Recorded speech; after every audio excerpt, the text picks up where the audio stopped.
Physical properties of alkane, carbon number 1 से लेके carbon number 4 यानी मीथेन से लेके ब्यूटेन तक alkanes are present in gaseous state. Carbon number 5 से लेके कार्बन नंबर 17 तक पेंटेन से लेके हेप्टाडिकेन तक they are present in liquid state.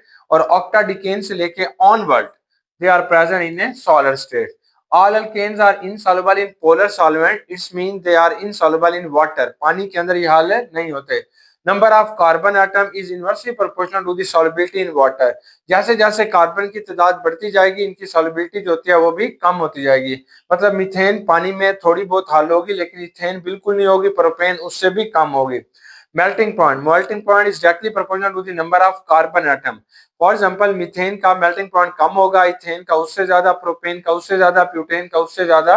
जैसे जैसे नंबर ऑफ कार्बन की तादाद बढ़ेगी मेल्टिंग पॉइंट भी बढ़ेगा, लेकिन एक रेगुलर तरीके से नहीं बढ़ेगा, इनरेगुलर चेंज होगी क्योंकि इनकी जो स्ट्रक्चर होती है उनके अंदर डिफरेंट पैकिंग आ रही होती है। बॉइलिंग पॉइंट जो होगा that is directly proportional to the number of carbon. ये एक रेगुलर इंक्रीज होता है। मतलब जो मीथेन होगा इसके बाद जो इथेन होगा उसका बॉइलिंग पॉइंट उससे 20 डिग्री सेंटीग्रेड ज्यादा होगा, प्रोपेन का उससे ज्यादा होगा। On addition of each CH2, एक मेथिलीन ग्रुप के एडिशन पे इनका जो बॉइलिंग पॉइंट होता है वो 20 से लेकर 30 डिग्री सेंटीग्रेड तक बढ़ेगा। Boiling point is inversely proportional to the branching. अगर किसी अल्केन के अंदर ब्रांचिंग होगी तो उसकी बॉइलिंग पॉइंट कम होगा। मतलब स्ट्रेट चेन का बॉइलिंग पॉइंट सबसे ज्यादा होगा, फिर सिंगल ब्रांच का होगा और सबसे कम क्या होगा, डबल ब्रांच का।